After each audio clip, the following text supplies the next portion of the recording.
À l'équinoxe, ils se retrouvaient. Elle apportait ses rires, lui ses larmes, et c'est de leur échange que le monde retrouvait son souffle. Bonsoir, je m'appelle Sébastien Ly et je vous souhaite la bienvenue sur les légendes de Monsieur Ly. Ce soir, je vous invite à entrer dans une histoire qui s'enracine dans un moment particulier de l'année, l'équinoxe, 2 fois par an, au printemps, à l'automne. Jour et nuit s'équilibrent, comme si la terre retenait son souffle entre lumière et obscurité. Ce basculement, à la fois discret et immense, a inspiré depuis toujours des récits aux 4 coins du monde. Chez les anciens Grecs, l'équinoxe d'automne annonçait le retour de Perséphone aux enfers. C'est d'ailleurs un conte que nous avons déjà traversé ensemble ici sur la chaîne YouTube. Le temps où la terre se replie et se prépare en hiver. C'est le moment de l'automne. De l'autre côté du monde, dans les Andes, les peuples incas voyaient dans l'équinoxe un signal sacré pour célébrer l'harmonie entre le soleil, la lune et les récoltes. 2 visions, 2 continents, mais une même idée. Ce moment suspendu n'appartient ni au jour, ni à la nuit. Il est le seuil fragile où tout s'équilibre.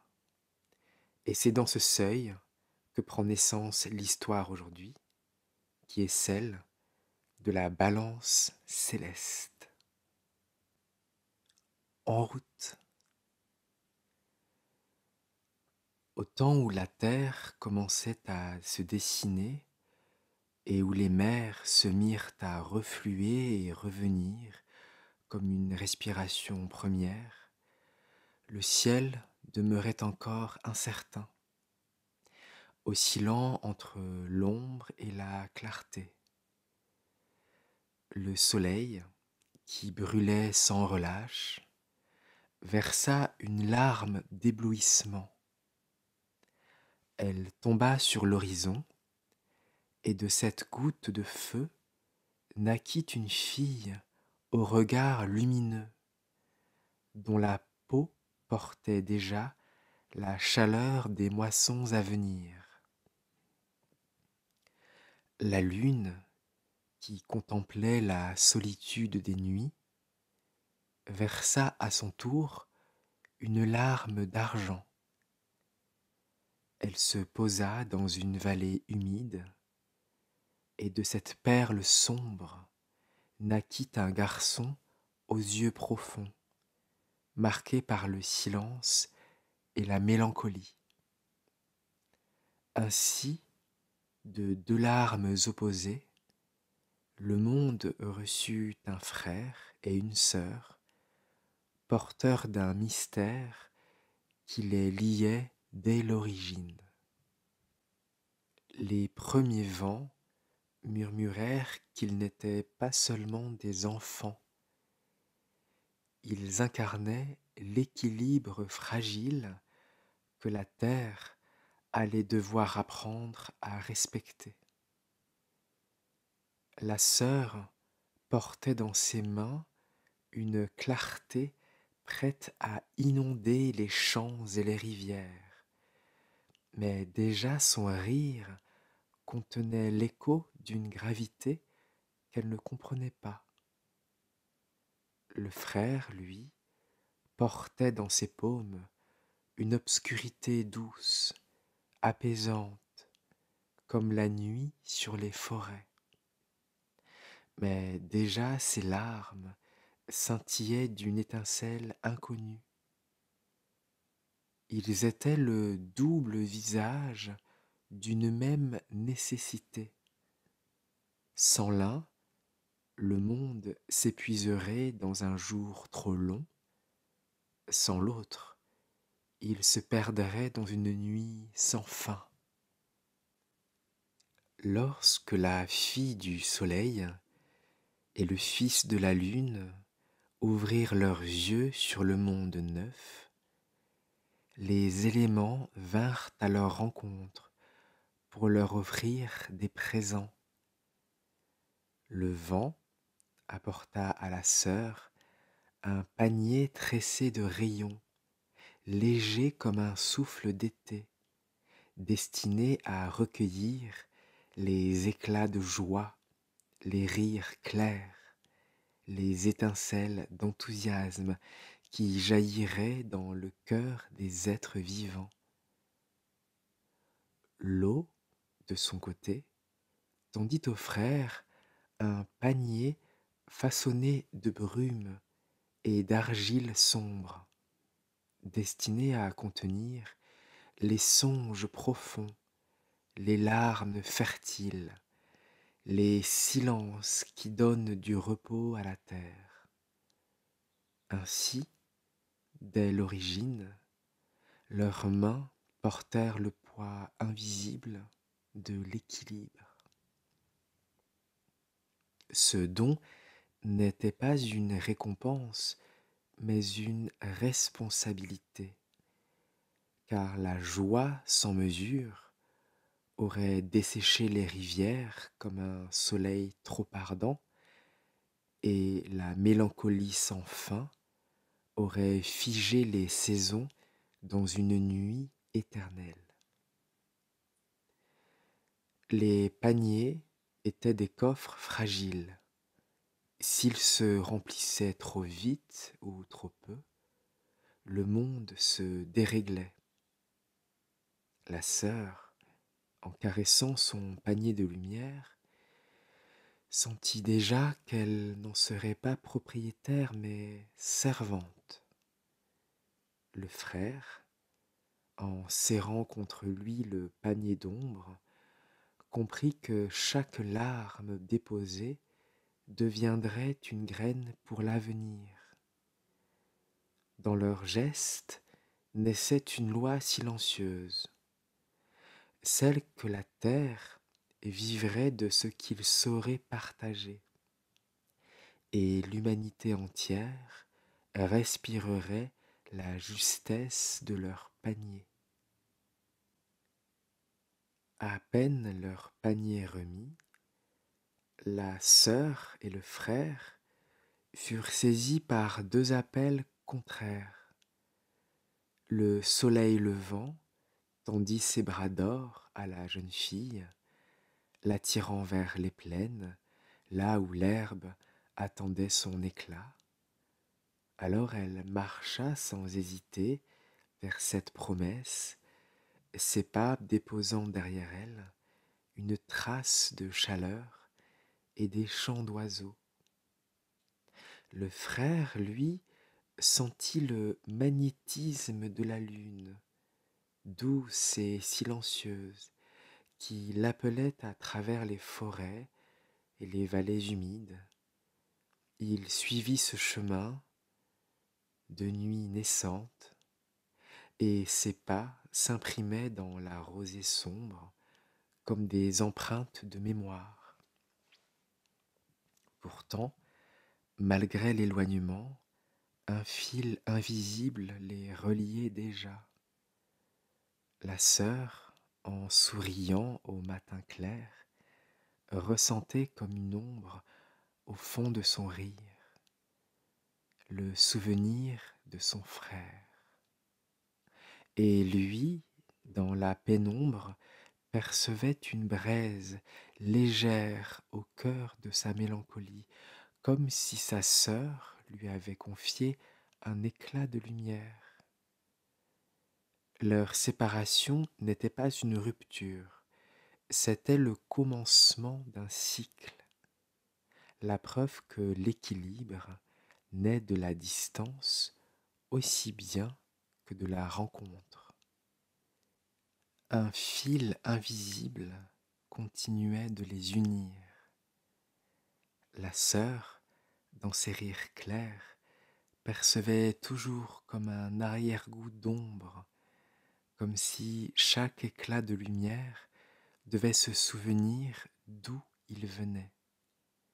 Le frère, dans ses silences mélancoliques, gardait une braise de clarté, une étincelle héritée de sa sœur qui réchauffait ses nuits les plus profondes. Leur séparation n'était pas une rupture, mais une nécessité. L'équilibre ne pouvait se manifester qu'en laissant l'un aller vers le jour et l'autre vers la nuit, car sans l'absence de l'un, la présence de l'autre aurait perdu son sens.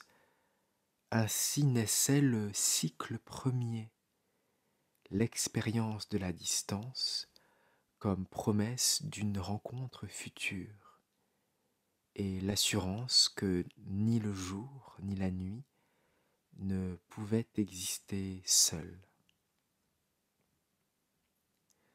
Les années s'écoulaient comme des cercles d'eau autour d'une pierre immobile, et chacun des enfants grandissait dans la voie qui lui avait été tracée.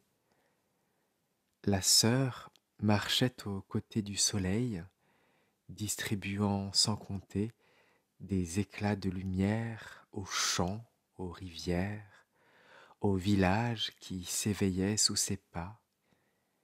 Sa voix était un chant clair qui donnait aux graines la force de germer et aux arbres la patience de tendre leurs branches vers le ciel. Pourtant, au plus vif de ses rires, il y avait toujours une ombre discrète, comme un voile posé sur son cœur, car elle n'ignorait pas que son frère, quelque part, dans le silence du crépuscule, portait sur ses épaules le poids de la tristesse, et cette conscience adoucissait sa joie, la rendait plus humble, plus profonde, moins aveugle. Le frère, de son côté, avançait dans les sentiers humides, là où la lune se reflétait sur les flaques et les pierres moussues. Il offrait aux forêts la fraîcheur de ses silences et aux hommes fatigués la possibilité de se reposer dans ses ombres. Ses larmes devenaient rosées, nourrissant la terre quand la chaleur du jour l'avait desséchée. Mais jamais sa mélancolie n'était totale. Dans chaque larme brillait le reflet du rire de sa sœur, comme une braise minuscule qui refusait de s'éteindre. Il acceptait sa tristesse parce qu'il savait qu'au-delà de la distance, la joie continuait d'exister, vivante, dans le cœur de celle qui portait la lumière. Ainsi, tout au long de l'année, leur solitude était habitée par la présence de l'autre.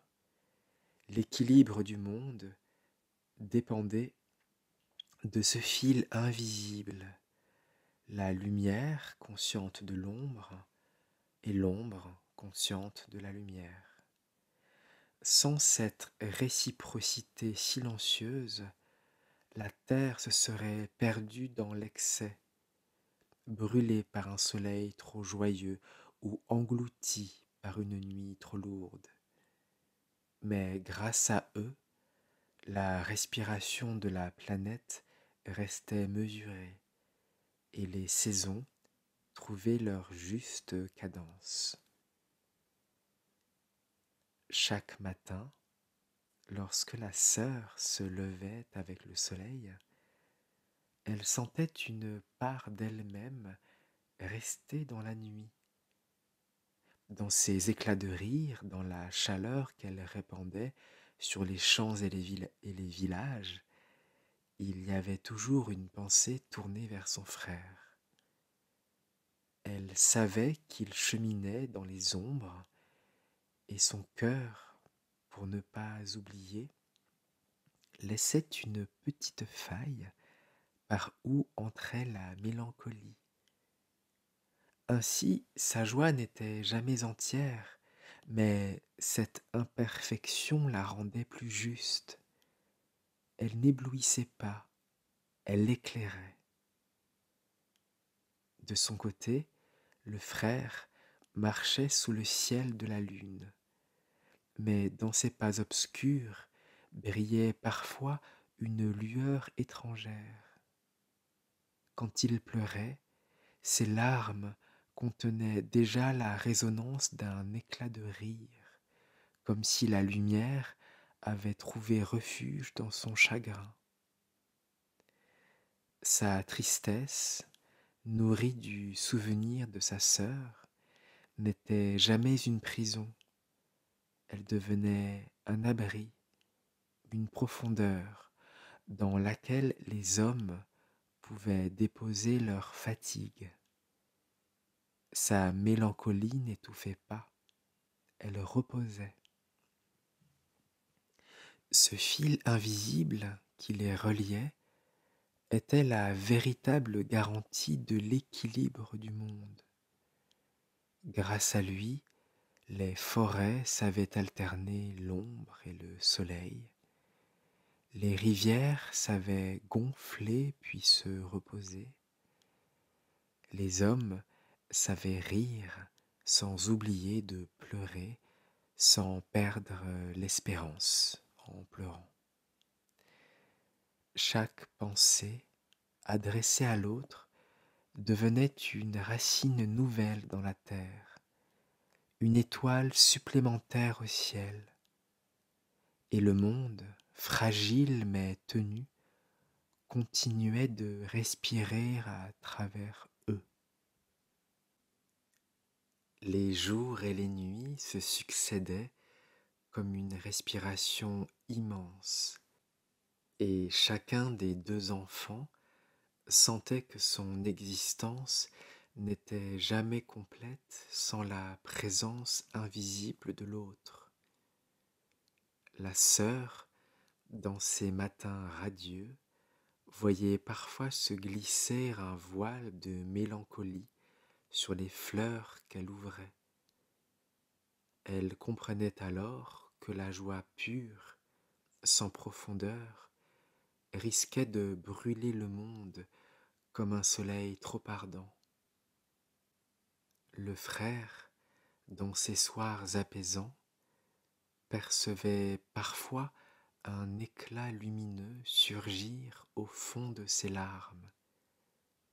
Il savait alors que la tristesse absolue aurait figé la terre dans un silence stérile. De cette alternance naquit une mélodie que la terre elle-même apprit à chanter. Les forêts frémissaient d'ombre et de clarté, les rivières mêlaient tumulte et repos, les saisons s'agençaient comme des strophes. L'équilibre fragile du monde se construisait sur cette musique silencieuse, tissée par deux cœurs séparés mais toujours en dialogue.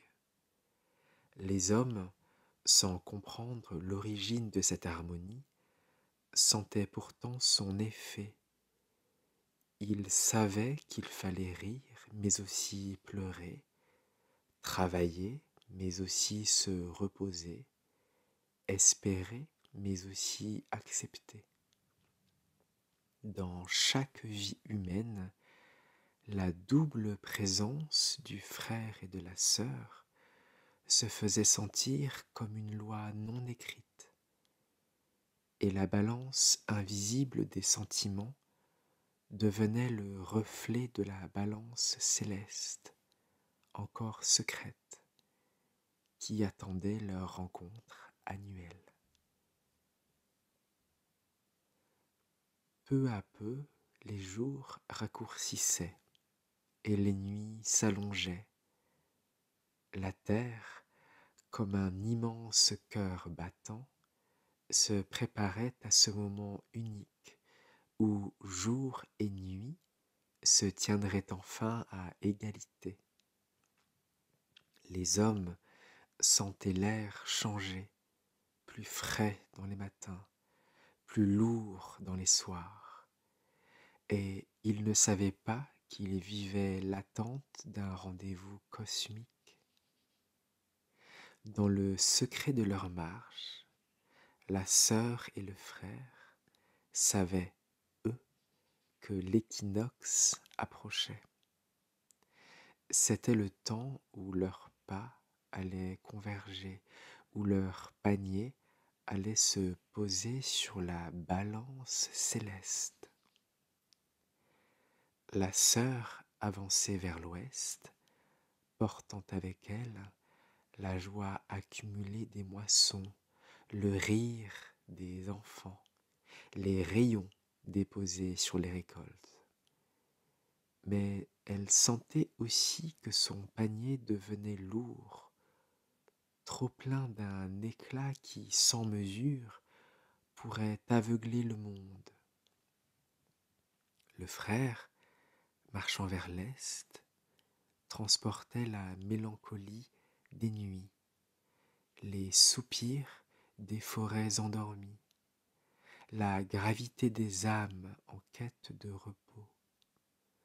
Son panier se remplissait d'ombre, et il savait que si elle débordait, la terre se couvrirait de silence et d'inertie. Tous deux marchaient avec une hâte mêlée de crainte, car l'équilibre était fragile, et chaque pas résonnait comme une responsabilité. Ils savaient que ce moment était attendu par les rivières, les vents, les graines et les hommes, que tout reposait sur leur capacité à se retrouver. L'approche de l'équinoxe n'était pas seulement la promesse de leur retrouvaille fraternelle, c'était l'instant où le monde entier allait suspendre sa respiration pour vérifier si la lumière et l'ombre pouvaient encore s'entendre. Au centre du monde, là où les vents de l'Est rencontrent ceux de l'Ouest, là où les rivières se rejoignent avant de se jeter dans la mer, s'élevait une plaine secrète. C'était un espace que nul homme n'avait jamais foulé, un espace réservé aux forces premières, là où le ciel semblait plus proche et la terre plus profonde. Au milieu de cette plaine reposait la balance céleste, formée d'une pierre claire et d'une pierre sombre, reliée par un axe de cristal qui vibrait comme une étoile figée. Elle ne servait qu'une fois par an, au moment où la lumière et l'ombre s'avançaient l'une vers l'autre pour se reconnaître. La sœur y parvint la première, ses pas illuminant la plaine de lueurs dorées qui faisaient éclore l'herbe nouvelle. Elle s'approcha de la balance avec une révérence silencieuse, déposant son panier à ses côtés comme on dépose un secret trop lourd. Le frère arriva peu après, ses pas laissant dans l'air un parfum de mousse et de pluie. Sa silhouette semblait se fondre dans l'obscurité, mais ses yeux brillaient d'un éclat argenté qui témoignait de son attente. Il posa son panier en face de celui de sa sœur, et leurs regards se croisèrent comme deux astres jumeaux. Le monde entier semblait retenir son souffle. Les montagnes suspendirent leur écho, les océans calmèrent leurs vagues, les oiseaux se turent.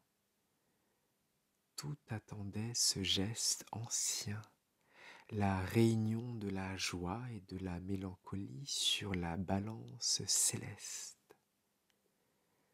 Ce moment n'était pas seulement le leur, il appartenait à toutes les créatures vivantes, à chaque feuille, à chaque souffle, car de l'équilibre trouvé ici dépendrait la justesse des saisons à venir et l'âme même du monde. Quand la sœur déposa son panier sur la pierre claire, un éclat de lumière se répandit comme une onde à travers la plaine. Les herbes se redressèrent, les arbres voisins frémirent, et l'air lui-même sembla s'emplir de chaleur. Le panier débordait de joies accumulées, éclats de rire, souvenirs de fête, rayons de soleil ramassés sur les moissons. Mais en se penchant, elle vit que certains rayons étaient ternis par une ombre discrète.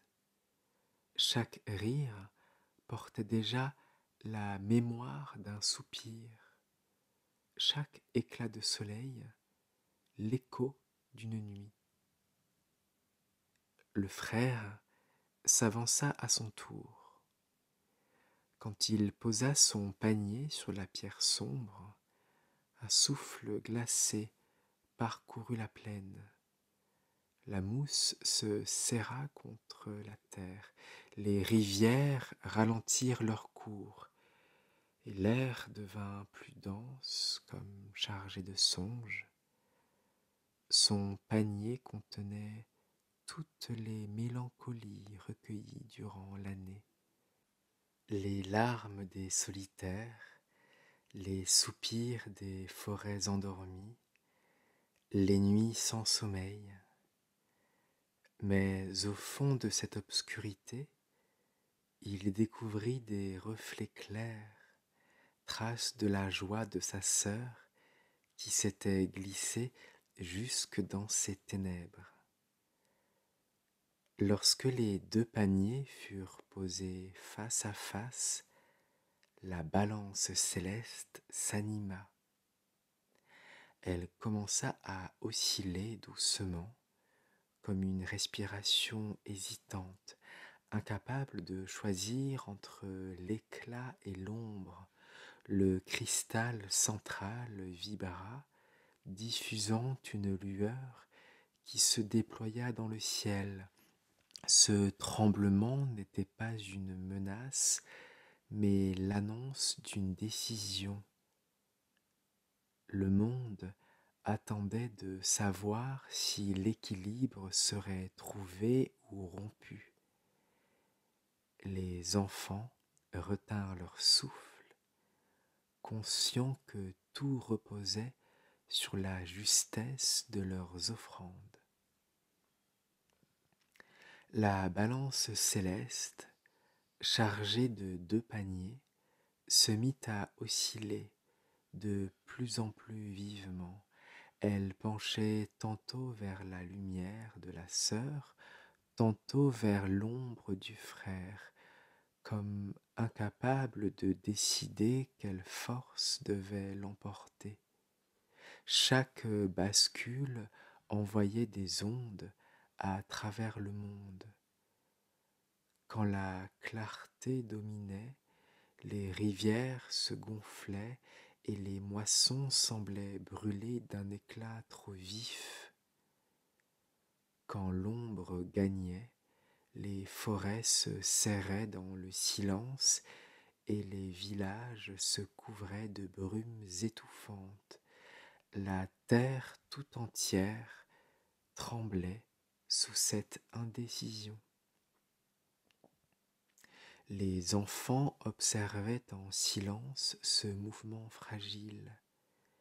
Les cœurs battaient au même rythme que la balance, accélérant puis ralentissant selon son oscillation. La sœur se dit que si la lumière prenait toute la place, elle consumerait la terre, l'asséchant de joie comme un feu sans repos. Le frère se dit que si son ombre recouvrait tout, la vie se figerait, privée de chaleur et de courage. Ils comprirent que ni l'un ni l'autre ne pouvaient porter seul le monde. La vibration du cristal devint plus forte, et le ciel tout entier sembla se pencher pour contempler le verdict. Les étoiles cessèrent de tourner, la lune et le soleil se figèrent à la même hauteur. L'équilibre du monde dépendait de ce moment fragile, suspendu entre deux souffles. Les enfants se regardèrent, et dans leurs yeux brilla la même vérité. L'un n'existait pas sans l'autre, et la terre ne pouvait respirer que dans leur union. Alors que la balance céleste oscillait encore, les échos de ce vacillement parcoururent toute la terre. Dans les plaines, les récoltes hésitèrent entre mûrir et se dessécher. Les épis de blé se courbaient puis se redressaient comme s'ils respiraient au rythme de la balance. Dans les forêts, les arbres tremblaient de toutes leurs feuilles, incapables de choisir entre l'élan de la croissance et le repli de l'hiver. Les rivières gonflaient soudain avant de s'apaiser, et les oiseaux changeaient de trajectoire en plein vol, comme désorientés. Les hommes aussi, sans comprendre, ressentaient en eux cette incertitude. Les enfants riaient puis s'arrêtaient soudain pour pleurer sans raison. Les vieillards se taisaient avant de se souvenir d'une chanson oubliée. Les travailleurs posaient leurs outils comme si leurs bras refusaient d'avancer, puis reprenaient avec un élan nouveau. Tout être vivant vibrait de cette oscillation, car tout cœur, même le plus humble, battait en résonance avec la balance céleste. La sœur observait ces signes invisibles et se sentit responsable de l'excès de lumière qu'elle avait apporté. Le frère, lui, percevait dans chaque soupir de la terre le poids trop lourd de son ombre. Ils comprirent qu'ils n'étaient pas seulement deux enfants chargés de paniers, mais les gardiens de l'équilibre du monde. Leurs liens dépassaient leur propre vie. Ils habitaient les vents, les eaux, les pierres, et c'était à eux de trouver la mesure juste pour que la terre, fragile et précieuse, puisse continuer à respirer. Un silence épais s'installa sur la plaine, comme si même le vent avait cessé de souffler. Les enfants fixaient la balance céleste qui vacillait encore, et dans leur cœur naissait une peur qu'ils n'avaient jamais connue. La sœur craignait que son éclat trop vif consume les forêts et dessèche les rivières. Elle se voyait déjà coupable de transformer la joie en incendie. Le frère redoutait que son ombre trop dense étouffe les récoltes et enferme les hommes dans un sommeil sans fin. Il se voyait déjà responsables d'une nuit interminable. La terre elle-même semblait partager leur angoisse. Les montagnes retenaient leur souffle, les océans se repliaient sur eux-mêmes, et les étoiles vacillaient comme des veilleuses menacées. Chaque créature, du plus petit insecte au plus grand des animaux, percevait le danger d'un excès. Trop de lumière et la vie deviendrait aveugle. Trop d'ombre et la vie s'éteindrait doucement. Tout appelait à la mesure, mais la mesure semblait hors de portée. Alors, pour la première fois, les deux enfants se sentirent impuissants. Ils regardèrent avec la conscience douloureuse de leur fraternité si profonde que celle-ci ne suffirait peut-être pas à sauver le monde. Cette peur nouvelle creusait en eux une faille, mais dans cette faille pouvait naître une vérité. Reconnaître que l'équilibre n'était pas un état donné, mais un effort sans fin, un ajustement fragile à recommencer chaque année. La balance céleste tremblait encore, attendant leur décision. Face à l'hésitation de la balance céleste, la sœur fit un pas vers son frère.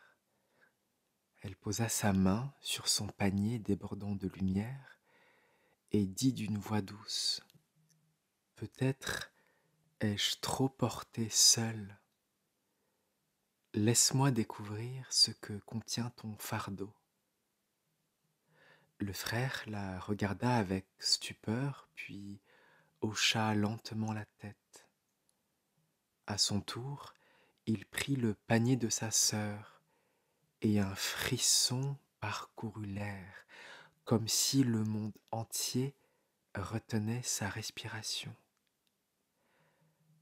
La sœur serra contre elle le panier d'ombre. Au début, son cœur se crispa sous le poids de tant de tristesse accumulée. Larmes, soupirs, fatigue secrète. Mais bientôt, elle sentit que cette obscurité n'était pas un gouffre, mais une profondeur. Dans ce silence, elle découvrit une force cachée, une tendresse capable d'accueillir les blessures. Le frère, tenant le panier de lumière, crut d'abord être aveuglé par tant d'éclat. Mais peu à peu, ses yeux s'habituèrent et il comprit que cette clarté n'était pas seulement brûlure, mais chaleur qui réconforte, clarté qui guide. Ainsi, en portant l'un le fardeau de l'autre, ils découvrirent une vérité enfouie. La joie contient toujours une trace de mélancolie, et la mélancolie cache toujours une étincelle de joie. Leur échange n'était pas un simple geste, mais une révélation, car ce n'est qu'en partageant leur panier qu'ils purent percevoir la totalité du monde et offrir ainsi à la balance céleste la possibilité de se stabiliser. Lorsque la sœur et le frère échangèrent leurs paniers, la balance céleste s'immobilisa un instant, comme saisie par la nouveauté du geste. Le cristal, qui formait son axe central, se mit à vibrer d'une lueur douce, ni éclatante ni sombre, mais d'une clarté mêlée de profondeur. C'était comme si le monde, pour la première fois, percevait que la lumière et l'ombre n'étaient pas ennemis, mais partenaires. Les montagnes relâchèrent leur tension, les océans reprirent leur flux, et les étoiles recommencèrent à tourner. Dans le cœur de la sœur, la mélancolie qu'elle venait d'accueillir ne l'éteignait pas, elle la rendait plus humaine, plus consciente de la fragilité de la joie. Dans le cœur du frère, la lumière qu'il découvrait ne le brûlait pas. Elle ouvrait en lui un espace de chaleur et d'espérance. Ils se comprirent alors mutuellement comme jamais auparavant. Chacun était incomplet seul, mais ensemble, ils formaient un tout. Et cette révélation, loin de n'être qu'un savoir personnel, était une promesse pour la terre entière. L'équilibre n'est pas dans l'exclusion, mais dans l'union des contraires. La balance céleste, rassurée par cet échange, se stabilisa enfin. Elle trouva son point d'équilibre dans la reconnaissance mutuelle, non dans l'opposition. La terre vibra d'un souffle profond, comme si ses poumons s'étaient ouverts après une longue apnée. Et dans le ciel, un arc discret relia la lune au soleil, signe que désormais la vie pouvait se poursuivre dans la justesse des saisons.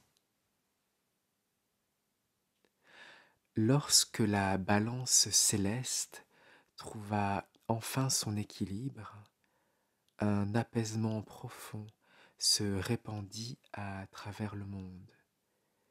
Les rivières reprirent leur cours limpide, ni trop gonflées, ni trop maigres, offrant aux terres la juste mesure de leur eau.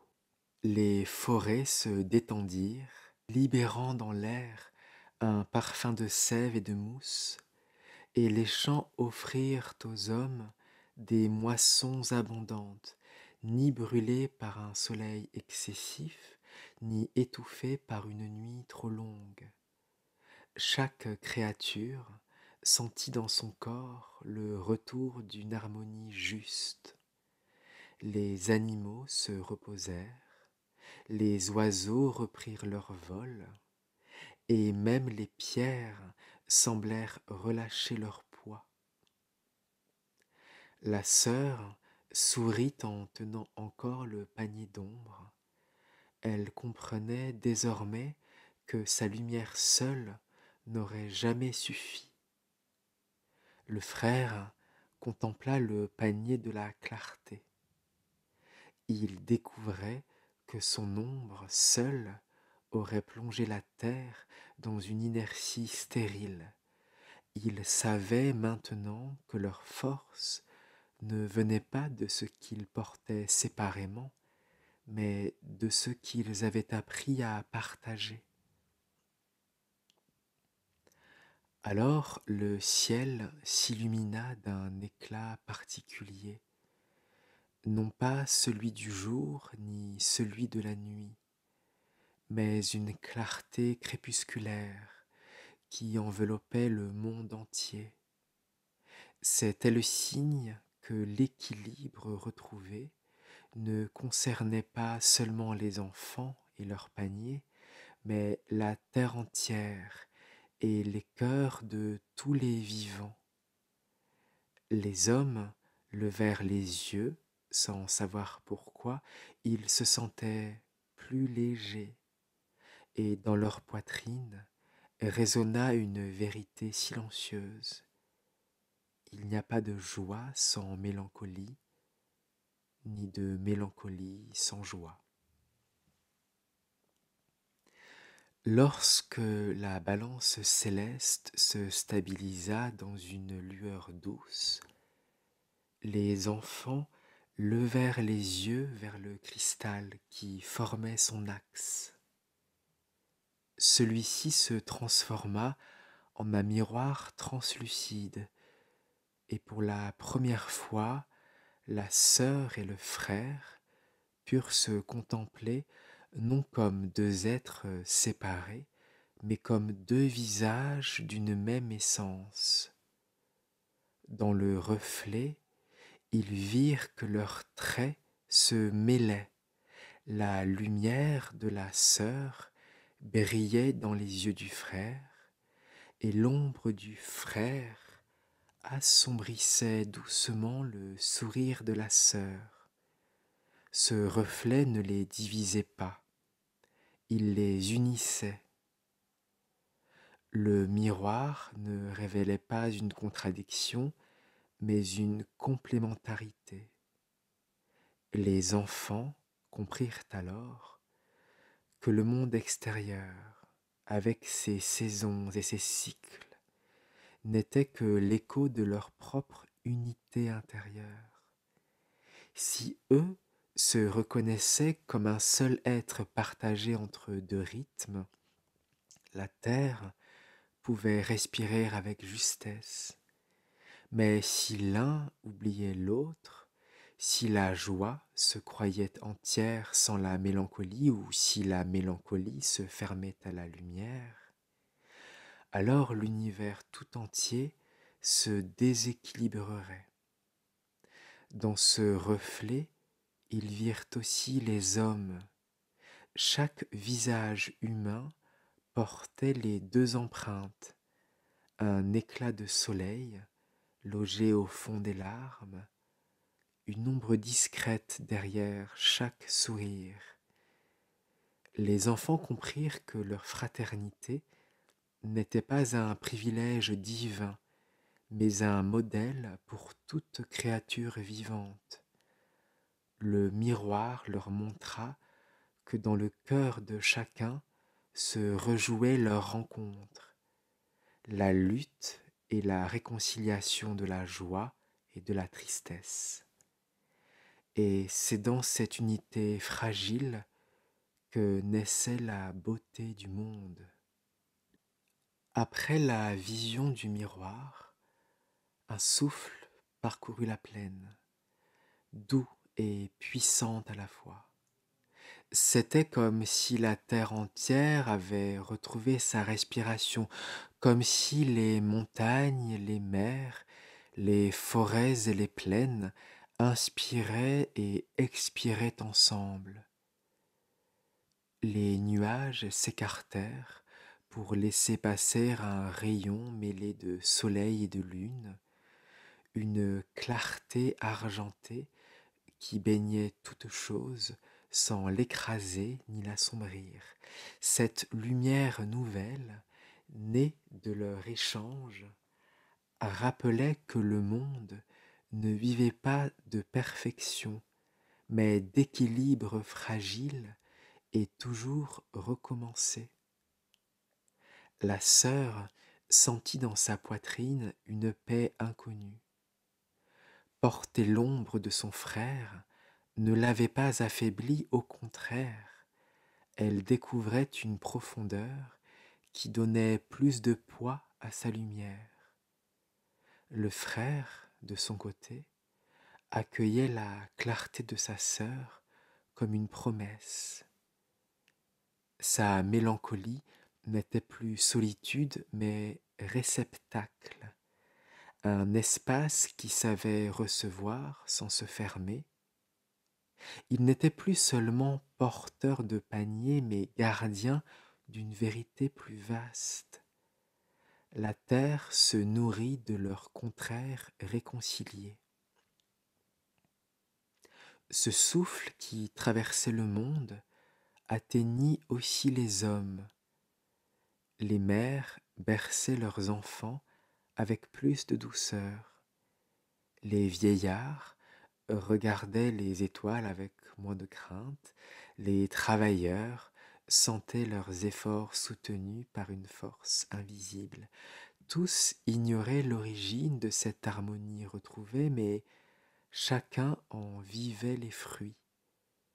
Et dans le ciel, la balance céleste scintillait discrètement, gardienne silencieuse de l'équilibre entre ombre et lumière.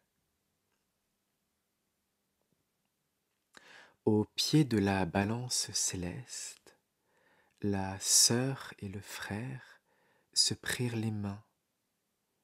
Ils savaient que cette rencontre ne durerait pas et que bientôt chacun reprendrait sa route. Elle vers l'aube des matins dorés, et lui vers le crépuscule des nuits profondes. Mais dans ce bref instant d'égalité parfaite, ils décidèrent de sceller un serment solennel, un pacte qui traverserait le temps.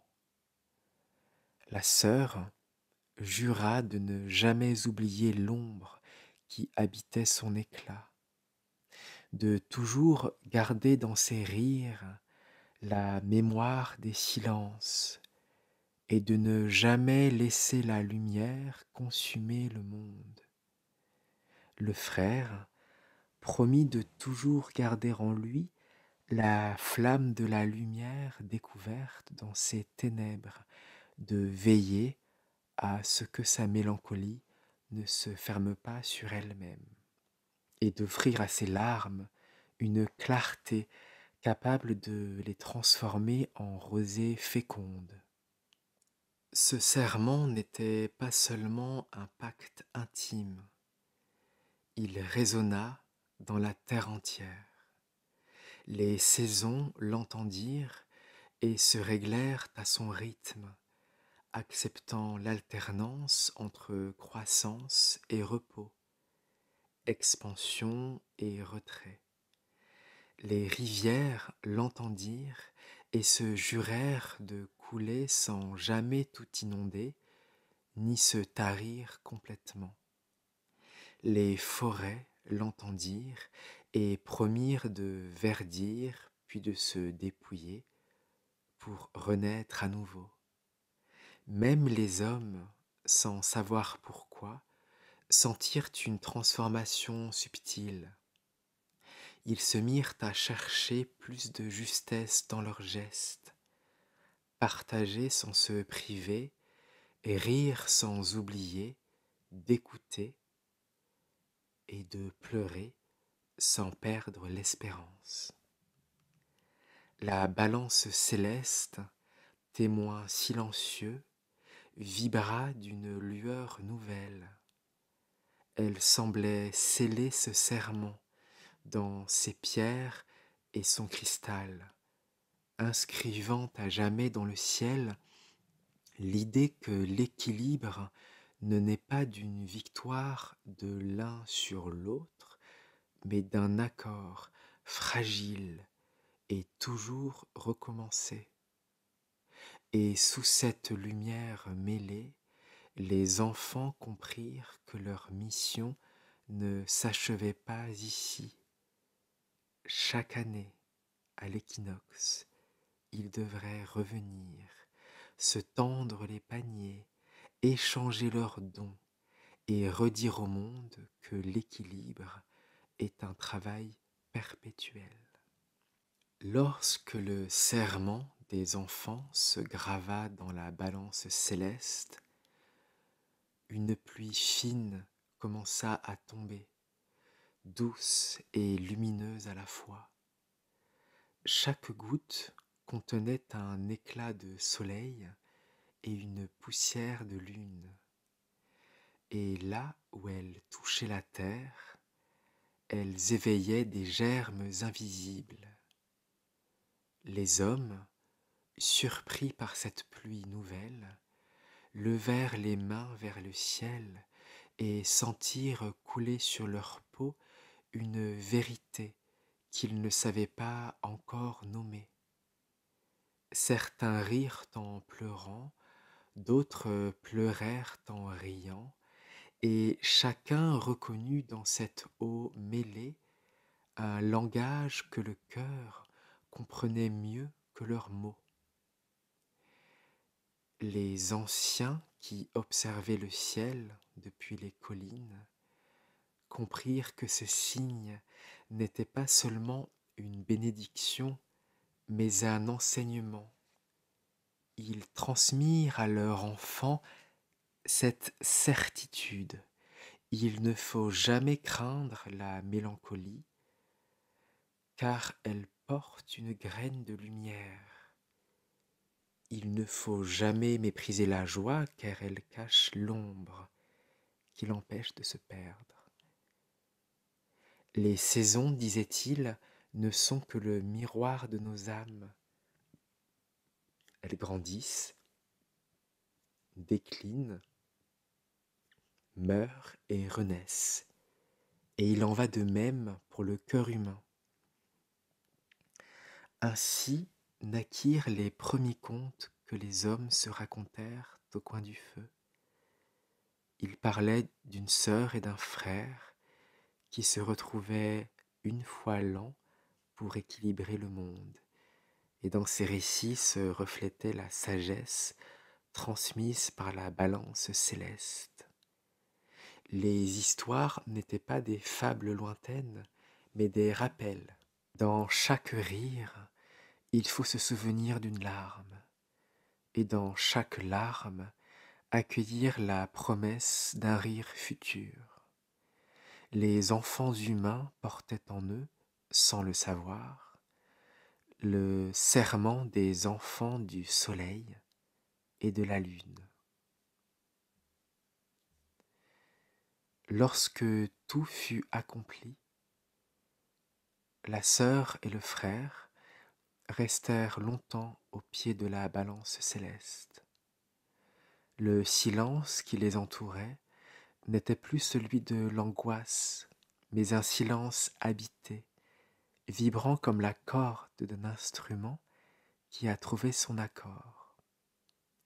Ils savaient que l'heure de la séparation approchait, et pourtant cette fois, aucun chagrin ne se mêlait à leur départ, car ils avaient découvert que l'absence n'était plus un gouffre, elle était un pont invisible, une circulation de force qui les reliait malgré la distance. Alors la sœur reprit le chemin vers l'est, son panier désormais enrichi d'ombre qui adoucissait ses rayons. Elle marcha vers les matins futurs, avec la conscience que ses rires porteraient toujours une profondeur secrète, et que sa lumière ne serait jamais plus aveugle.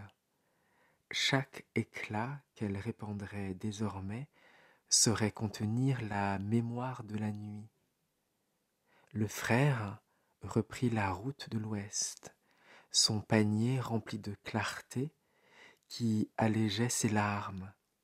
Il marcha vers les crépuscules à venir, avec la certitude que sa mélancolie porterait toujours une braise d'espérance, et que ses nuits ne seraient plus jamais closes. En quittant la plaine, il savait que le monde entier vivrait ce qu'il venait de comprendre. Les saisons reprendraient leur danse, le printemps renaîtrait, l'été éclaterait, l'automne déposerait ses fruits et l'hiver offrirait son repos. Les forêts porteraient des feuilles, puis les laisseraient tomber sans crainte. Les rivières gonfleraient dans leur lit, puis se calmeraient, fidèles à la mesure retrouvée. Les hommes, sans connaître leur nom, garderaient en eux un écho de leur passage, une tendresse plus grande pour la vie, une capacité à accepter la mélancolie et à honorer la joie. Ainsi s'installa la tradition invisible de l'équinoxe. Chaque année, lorsque jour et nuit se trouvent à égalité, les hommes sentent, sans savoir pourquoi, une respiration plus ample, une justesse dans l'air, un apaisement dans leur cœur. Ils ignorent les détails de leur histoire, mais leur mémoire ancienne se souvient. Au centre du monde, un frère et une sœur posent encore leur panier sur la balance céleste. Et tant qu'ils tiendront ce serment, le monde respirera dans l'harmonie fragile qui est sa véritable richesse. Et tandis que la nuit tombait doucement, une dernière image resta suspendue au ciel. Un arc de lumière reliant la lune au soleil, comme une cicatrice sacrée inscrite dans l'espace. Ceux qui lèvent les yeux crurent voir un signe, d'autres simplement un phénomène du ciel. Mais au fond de chaque être vivant, une étincelle s'éveilla, rappelant que l'équilibre n'est jamais donné une fois pour toutes. Il est un travail patient, une fidélité quotidienne, une vigilance tendre. Le conte s'achevait, mais son souffle continuait d'habiter les hommes, comme une invitation à vivre en harmonie avec eux-mêmes et avec le monde. Voilà, le conte s'achève. Nous venons de traverser ensemble un voyage où une sœur de lumière et un frère d'ombre se retrouvent une fois l'an. C'est une histoire d'équilibre fragile, mais une histoire profondément humaine, parce que chacun de nous connaît ce balancement intérieur. Je voudrais prendre un instant maintenant pour vous remercier. Merci à vous qui êtes là depuis longtemps, fidèles aux légendes de Monsieur Lee.